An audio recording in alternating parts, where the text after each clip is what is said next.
झूठा खेले साचा होए, ये मार्ग ऐसा है, झूठे से बोलो राम कृष्ण हरि तो आपका मंगल हो जाएगा।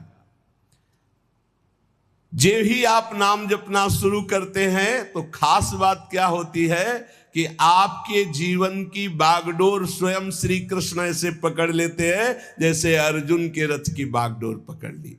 अब वो आनंद की ही तरफ ले जाएंगे, आपको दिखाई देगा क्योंकि आपके नेत्र गलत है। जहां दुख है वहां आपको आनंद दिखाई दे रहा है और जहां आनंद है वहां आपको दुख दिखाई दे रहा है। तो अब श्री कृष्ण आपकी यात्रा आनंद की तरफ करेंगे तो हो सकता है आपके नेत्रों में दिखाई दे कि दुख ही दुख है भक्ति में, लेकिन वास्तविक आनंद का मार्ग भगवान के चरणारविंद तक है। अगर इनके चरणों तक नहीं पहुंचे तो आनंद कहीं नहीं। आ ब्रह्म स्तंभ पर्यंतम सर्वम मायामयम जगत। विश्वास करो भगवान सत्य हैं, विश्वास करो भगवान नित्य है, विश्वास करो भगवान सर्वत्र है। तो भगवान सर्वत्र है, विश्वास करो तो भय किससे? एक क्षण के लिए भी वे तुम्हें नहीं छोड़ते, हर समय तुम्हारे साथ रहते हैं। ये बात कब जानोगे? जब नाम जप करते हुए ये विश्वास करोगे। भगवान तुम्हें बहुत प्यार करते हैं, वो सर्वशक्तिमान हैं। बस तुम उनकी तरफ मुड़ो, वो इतना देखना चाहते हैं। जो ही मुड़े तो सारी शक्ति लगाकर तुम्हारा कल्याण कर देंगे और वो अपार शक्तिशाली है, फिर कोई आपको डिगा नहीं सकता, गिरा नहीं सकता। हम पुकारते नहीं हैं उनको। एक बालक विद्यालय की तरफ जा रहा था तो छोटा सकरा मार्ग था, तो एक पहाड़ के टुकड़ा करके गिरा, तो वो निकलने के लिए पूरी ताकत लगा के उठाया, फिर भी नहीं उठा। फिर और ताकत लगाया, नहीं उठा। फिर पूरी ताकत लगाया, नहीं उठा और निराश होकर बैठ गया। उसका पिता देख रहा था, तेरी अभी पूरी ताकत नहीं लगी, तू मेरा बच्चा है, तेरी पूरी ताकत तो मैं हूं, मुझे पुकार। और आया और उठाकर बाहर फेंक दिया। बस हम में यही कमी है, हम बार बार माया से परास्त होकर हार कर बैठ जाते हैं, लेकिन अपने पिता को नहीं पुकारते। हमारे पिता सम्मम प्री सम्मम उपजाए प्रभु हैं, हमारा पूरा बल प्रभु हैं। अगर हम अपने प्रभु को पुकारें आर्त भाव से तो कोई भी माया का ऐसा रोड़ा नहीं है जो हमारे मार्ग में बाधा पहुंचा सके। विश्वास करो भगवान सत्य संकल्प है। विश्वास करो जब तुम उनसे मिलने का संकल्प करोगे तो तुम्हें कृतार्थ कर देंगे, पर हृदय से तुम मिलना चाहो। तुम उन्हें चाहोगे तो तुम्हारी क्षुद्रता, तुम्हारे पाप, तुम्हारे ताप, तुम्हारी कलुषित जड़ मति मन, ये सब निर्मल हो जाएंगे। यदि तुम उन्हें चाहोगे तो तुम्हारी दरिद्रता नष्ट हो जाएगी।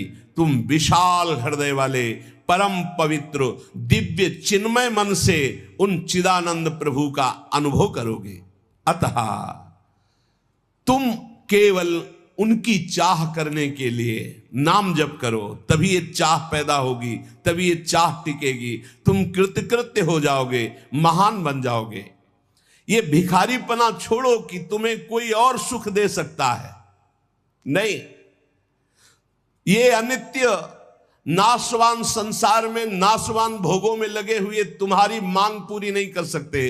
तुम्हारी मांग अविनाशी परमात्मा से पूर्ण होगी। अनेक जन्म व्यतीत हो गए, अभी तक परमात्मा से नहीं मांगा।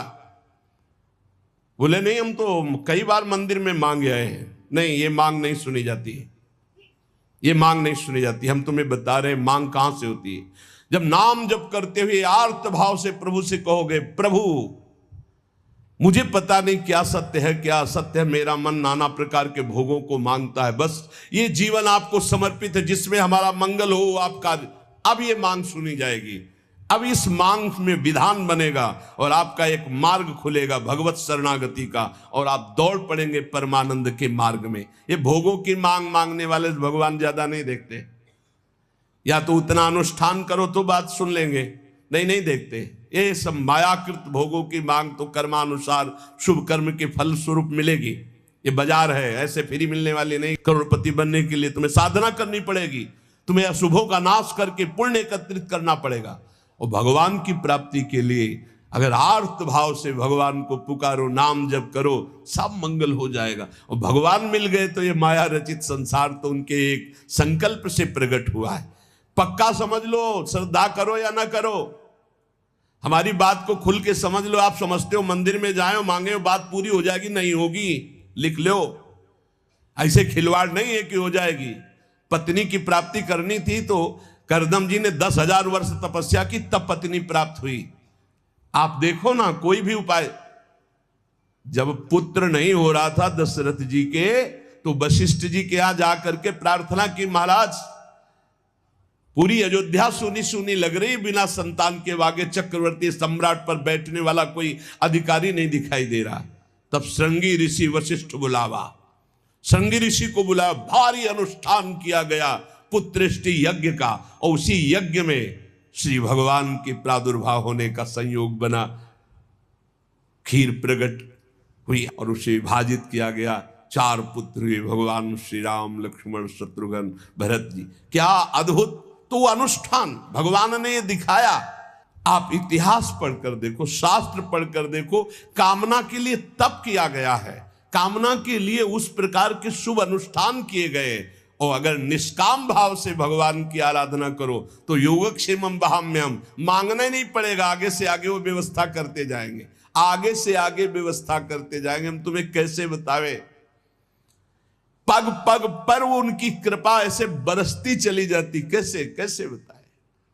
जहां ऐसा कैसे होगा, ये हमारे सामने प्रश्न आया कि उसका उत्तर उसके पास पहुंच जाता है। हो गया, ये हो गया। प्रश्न हुआ कैसे होगा, और वो हो गया। अरे कर तुम अन्यथा कर तुम, हम प्रभु की शरण में हैं, उनके वचन कभी झूठे हो सकते हैं। वो कहते हैं अनन्यश्चिन्तयन्तो माम ये जना पर्युपासते तेषाम नित्याभियुक्ता नाम योगक्षेमम वहाम्यहम। मैं स्वयं वहन करता हूं, अप्राप्ति की प्राप्ति कराता हूं, क्षेम की रक्षा करता हूं। किनको? जो केवल मेरा चिंतन करते हैं। फिर आपको चिंता की बात नहीं, और आप चिंतन नहीं कर रहे, मनमानी भोगाचरणों में उतरे हुए हैं, और आप चले गए मंदिर के, भगवान हमारी कामना पूर्ति नहीं होगी, पूर्ति हमारी बात मान लो। उसके लिए अनुष्ठान करना पड़ेगा उस कामना के अनुसार। अच्छा, दूसरे लोग होते हैं, जैसे किसी लेबर से कहा जाए तुम्हें 500 रुपया देंगे, शाम तक ये काम हो जाना चाहिए। बोले जी साहब, ऐसे भगवान से बात करते हैं। प्रलोभन भगवान को दे रहे हो, घूस दे रहे हो। तुम्हें 56 भोग लगा देंगे, तुम हमारा एक काम कर दो, ऐसे होता है? नहीं। जब कोई बात कहनी है तो हृदय से, आर्त भाव से, नाथ मैं आपका हूं। अपने पिता को कोई घूस देता है, मां 100 रुपया देंगे बाल भोग बना दे, कभी ऐसा कहा है आपने पिता से? कभी लाओ 500 रुपया, हमें जरूरत है नहीं देंगे, रोज मांगता है, अरे देना पड़ेगा, बाप के सिवा हमारा कोई है नहीं, तो हमको चाहिए, अब आप दो, पापा आपको देना पड़ेगा। ऐसे या तो संबंध से मांगो, भगवान से संबंध है, संसार में भगवान से संबंध नहीं है तो भगवान नौकर नहीं तुम्हारे, भगवान भगवान है। अरे अखिल कोटि ब्रह्मांडों के मालिक है वो, अनंत ब्रह्मांडों का भरण पोषण करने वाले तुम्हारे कैसे बच्चे हो? तो कैसे बच्चे हो? अपने पिता से, अपने प्रभु से, अपने सखा से, अपने प्राण प्रीतम से कैसे तुम बात करते हो?